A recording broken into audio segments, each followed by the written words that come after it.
Hi everybody, welcome back. I hope that you are hungry, or at least hungry for information on how to make an easy and lasting change or cure to your food cravings and addictions. You guys have been requesting this for a really long time, and so now I'm finally getting to it. And as a former food addict myself, I want to share with you everything that I've done to not only battle or cure those food addictions, but also to make it last all this time.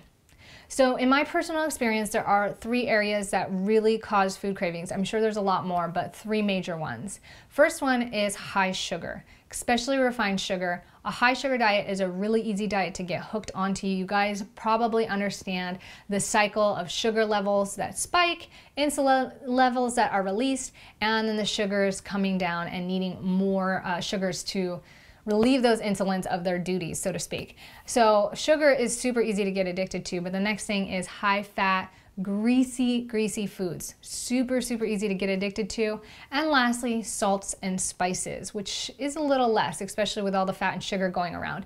But before I begin this video, I want to tell you, first and foremost, it is not your fault. These foods are made in addictive combinations intentionally. It's made to get us hooked, keep us wanting more, and keep us eating.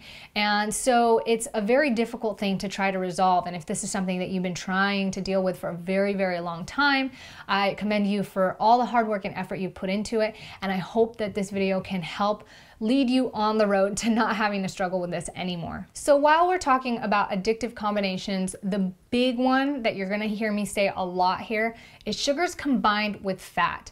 This is something that needs to stop right away. And it doesn't mean that you have to pick either sugar or fat. You just have to think consciously about how you consume sugar and fat. So if you're looking at your diet and you're seeing that a lot of what you eat have a lot of things that are mixed with high fat, high sugar, examples of this would be ice cream, chocolate shakes like milkshakes. You know, milk has a lot of fat, dairy's got a lot of fat, and you add a lot of sugar to that. Any of those confectionery or baked goods, comfort foods, apple pies, cookies, you can even look at a hamburger as high sugar and high fat because you've got a lot of fat from cheese, greasy meats, and then it's combined with these buns that are filled with usually lots of sugar or white flour. So I want to let you guys know, even if you might not be consuming lots of refined sugars like candy bars and chocolates or sodas, you can consume a lot of refined sugars in white breads, wheats, pastas, rice. Those sort of things act as a refined sugar in the body. So we're going to go ahead and dive into this. I'm not going to dive into too much about what foods are what, but I will try to give you as much as possible without overloading you. So the number one step that I take when it comes to my food addictions or cravings is I try to figure out what the nutrients are in the food that I'm looking for. And it might not even be nutrients, it might be cause and effect. So for example, in my sugar craving, I typically am looking for sugar or high energy. Sugar is typically that, or some sort of flavor, but the flavor we can get over much more easy if the nutrients are complete. See, we have like 86 or some levels of nutrients. Don't quote me on that number. It's been a really long time, but it's a lot of nutrient levels that our body's trying to fulfill when it gets hungry. So a lot of times you notice that if you feel full in the belly, you've eaten this huge meal, but you still like crave dessert, or you're like, I don't know why I just ate a lot, but I still want something else. I want something salty, or I want something sweet. It's because your body's still searching for nutrient levels that it's missing. This is why it's really important to have a balanced diet. But when it comes to your addictive cravings, if it's ice cream, you might ask yourself, am I looking for fat? Am I looking for high energy? Am I looking for sugar? Am I looking for calcium? Just the very obvious things. You don't have to be a rocket scientist to figure it out. You can even just do a quick Google search on what nutrients are in certain foods and then try to replace that. So I played this little game with myself. For example, if I wake up in the morning and the first thing that I want is a bowl of cereal, you know, like cereal that's got lots of cane sugar and dried berries, and I want to put sweetened coconut milk or almond milk in it, that's like high fat, high sugar combo. So I think to myself, okay, maybe I just need a lot of sugar and energy right now. My body spent the whole night cleansing, and so rather than eating this cereal, I'm gonna go ahead and juice a tall, fresh glass of apple juice or orange juice. Lots of sugar, lots of energy, and packed with lots of nutrients. I do that first. And then 15 to 30 minutes later, if I still feel like the bowl of cereal, I think, okay, well, maybe it wasn't the sugar, maybe it was the fat.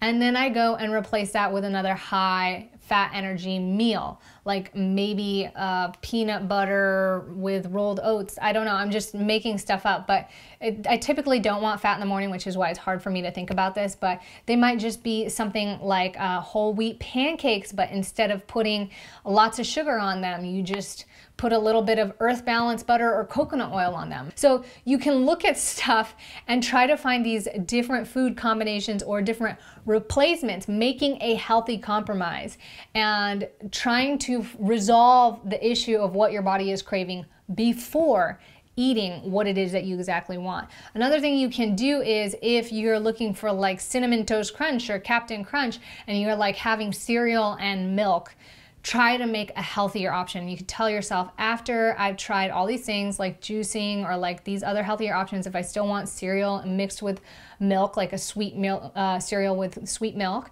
then try, rather than having your whole milk, like your whole vitamin D cow's milk, maybe replace it with unsweetened almond milk and, like my favorite cereal, Nature's Path granola.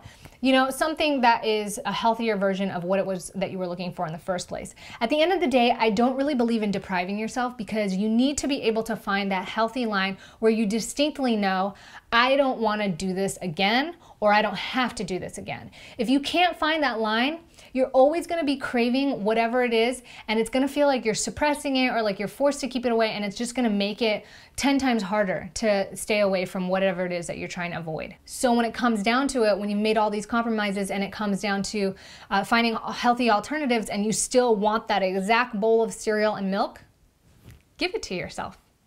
And I like to make time limits on myself. Like, so if I drink my juice and I'm like, okay, well, in half an hour, if I don't like the juice, I'll try my avocado, whatever, smashed banana thing. If that doesn't work, in an hour, I'll try the healthy cereal alternative. If that doesn't work, then I'll finally have my bowl of cereal. By the time you get there, I promise you, you're not gonna eat as much. And if you're worried that you're just gonna gluttonly eat it, I don't even know if that's a word. I think I just made that up. Gluttonously. If you're worried that you're going to be gluttonous about it, then give yourself another compromise, which is look at what the serving size is, eat the serving size, or at least half or just half the serving size. And then if you want more later on in the day, tell yourself that you can always have it. The whole point is to, I don't want to say trick your mind, but make an agreement with your mind that you're never going to deprive it if it is willing to work with you and make compromises and find different options, so that you can do this for a healthier sense of self and well-being. The next approach that you can do is cold turkey, which is something that I've definitely done in the past. This is way harder, especially if you live with people who don't support your diet, or if you're in places or environments constantly where you can have temptations and fall into those temptations. Sometimes I feel like it's a lot easier, because if you're trying to balance out all these things, you know, you're just putting the same thing you're getting addicted to and back and forth, back and forth. So sometimes cold turkey is better, but if you do the cold turkey, make sure you try to fulfill yourself by finding those nutrients, making those compromises, and finding healthy alternatives. And also watch out for the re-addiction. Cold turkey is a really easy thing to do, and within a matter of a couple weeks to a month, you can get rid of those food cravings entirely.